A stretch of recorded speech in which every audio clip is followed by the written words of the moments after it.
Tihar jail से payroll पर छूटते ही दिया लूट की वारदात को अंजाम। जेल के अपने दो साथियों व अपने पुत्र को साथ लेकर दे रहे थे लूट की वारदात को अंजाम। पुत्र गिरफ्तार, मुख्य साजिशकर्ता पिता पुलिस की गिरफ्त से बाहर। जयपुर शहर में दो अलग अलग व्यापारियों से लूट की वारदात को दिया था अंजाम। 3 शातिर अपराधी गिरफ्तार, एक पिस्टल, एक देशी कट्टा व 3 जिंदा कारतूस और लूट में ली गई 20 कार और मोटरसाइकिल बरामद। पुलिस कमिश्नर प्रथम अजय पाल लांबा ने किया लूट की घटना का खुलासा। नवभारत समाचार जयपुर राजस्थान से अशोक शर्मा की रिपोर्ट।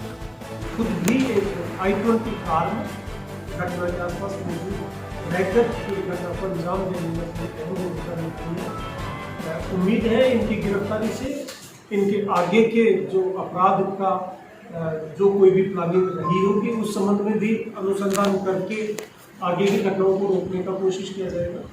अन्य जो घटनाएं इनके द्वारा किए गए हैं, जो अपराध इनके द्वारा किए गए हैं, उस संबंध में भी अनुसंधान किया जाएगा। सर, रामनगरिया में जब लूट की वारदात हुई उसके पास कुछ नकदी उस समय मौजूद थी?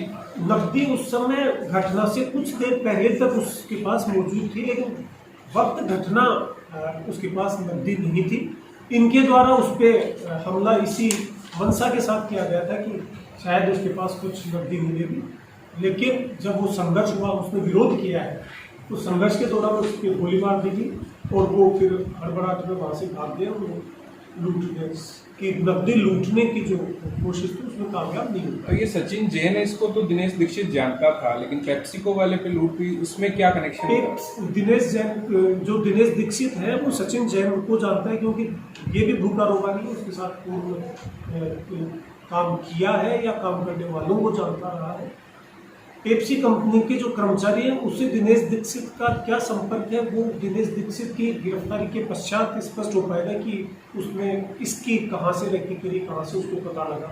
ये बात उसकी गिरफ्तारी के बाद ही पता लगता है। एक सर इन आरोपियों के पास देसी कट्टा, पिस्टल वगैरह मिली है, तो ये सर कहाँ से लाते थे? और ये अभी तक प्राइमरी फेसाई जो अनुसंधान हुआ है उसमें ये सामने आया कि उनके द्वारा हथियार दिल्ली से लेकर आना बताया है।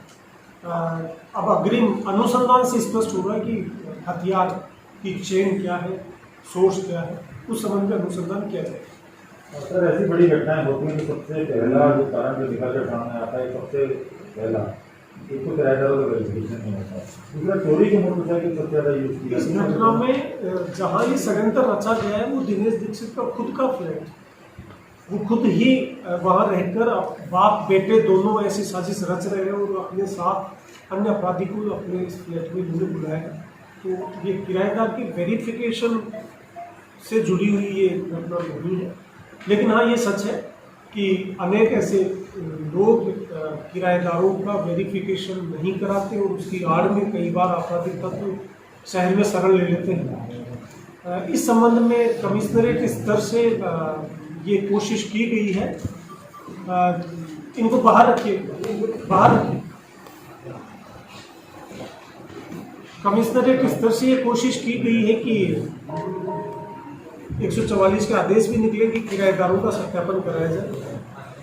पूर्व में कुछ मुकदमे भी दर्ज हुए हैं जिन व्यक्तियों के द्वारा किराएदारों का सत्यापन नहीं कराया गया, 144 का उल्लंघन माना गया। हमारी आपके मार्फत सभी जयपुर वासियों से भी अपील है कि जिस किसी को किराएदार लोग घर में किसी न किसी रूप में आप रखते हैं उसका सत्यापन जरूर कराएं, और साथ में ये भी ध्यान रखें कि सत्यापन के लिए आपको थाने जाने की जरूरत नहीं है, इसका आप ऑनलाइन सत्यापन करा सकते हैं। ऑनलाइन आपको अप्लाई करना है, पुलिस अपने आप आपने जिसको किराएदार रखा है, नौकर रखा है, उसका सत्यापन पुलिस अपने हिसाब से कर लेगी। आप उसका ऑनलाइन, अगर थाने जाने में आपको दिक्कत है, आप ऑनलाइन भी अप्लाई कर सकते हैं। आप इसका ऑनलाइन वेबसाइट पे जाके अप्लाई कर सकते हैं। आप जो राजस्थान पुलिस का राजकोट सिटीजन ऐप है उस पर भी आप अप्लाई कर सकते हैं। सर, ये सोहेल और दिनेश है, ये तो जयपुर के रहने वाले हैं। सोहेल ना होगी, नाम है सोहेल उर्फ चिंटू। अच्छा, ये दोनों जयपुर के रहने वाले हैं। इनकी जानकारी उन दोनों से कैसे हुई, मंसूर और इंद्रजीत से? दिल्ली के हैं। जो इंद्रजीत है, इंद्रजीत की जानकारी है मंसूर से। अच्छा, इंद्रजीत को लेके आया मंसूर, और ये जब घटना का जो मुख्य आरोपी है, जब पैरोल से बाहर आने के बाद इसने साजिश रची। जेल में रहते समय इसकी मुलाकात हुई है मंसूर आलम से। जो सोहेल का पिता दिनेश दीक्षित जो है वो जेल में है, तब मंसूर आलम से इसका संपर्क। कैश कितना रिकवर हुआ है? अभी तफ्तीश कर रहे हैं, कोशिश करेंगे शीघ्र कैश बरामद करें। और भी कोई गैंग में के साथ है? अभी तक तो पूछताछ में इन्हीं का होना सामने है। Back to back sir 2 major कार्रवाइयां ये इन्होंने वारदातें की है, मतलब टारगेट पे क्या था इनके और भी क्या? क्योंकि ये व्यक्ति कुछ दिनों पहले, कुछ महीनों पहले ही पैरोल से बाहर आया तिहाड़ से। आने के बाद से इसने प्लानिंग शुरू करी और प्लानिंग के तहत इसने 2 वारदात विद इन अ वीक अंजाम दी। अगर ये गिरफ्तार नहीं होते तो ऐसा लग रहा था कि ये तो लगातार ऐसे टारगेट ढूंढता और उन पर इस तरह के अटैक कराने का इसका मंशूबा। सर ये भी एक ईस्ट जिले में साउथ जिले के अंदर कनेक्टिविटी कैसे की? देखिए, क्योंकि जयपुर शहर को जिलों की बाउंड्री प्रशासनिक व्यवस्था के लिए, अपराधियों के लिए ये जयपुर शहर, और जयपुर शहर में वो चाहे ईस्ट में वारदात करें चाहे वेस्ट में वारदात करें, अपराधी के लिए किसी तरह की कोई प्रशासनिक बाउंड्री नहीं है। तो बेटा भी शामिल था इसमें, क्या आपराधिक इनका रिकॉर्ड है पहले का? वो आपराधिक रिपोर्ट जैसा कि बताया कि दिनेश दीक्षित तो खुद मर्डर में बंद हो रखा है दिल्ली तिहाड़ जेल में, इसका आपराधिक रिकॉर्ड है। बेटे का कोई आपराधिक रिकॉर्ड अभी तक सामने नहीं है। सर कर्मचारी की कोई भूमिका थोड़ा है कोई रैकी करने में, बताने में? नहीं, किसी भी तरह से विक्टिम जो है दोनों ही वारदात के विक्टिम के किसी पहचान वाले का या उनके साथ काम करने वाले किसी भी कर्मचारी का किसी तरह का इन्वॉल्वमेंट इस घटना में नहीं है। जयपुर में कहाँ था सर ये रह रहे थे? जयपुर में मुहाना थाना क्षेत्र में एक फ्लैट है, वहाँ ये घटना के बाद कहाँ फरारी काटी इन्होंने? ये लोग तो यहीं रहा, सोहेल तो इसी फ्लैट में रहा है। ये जो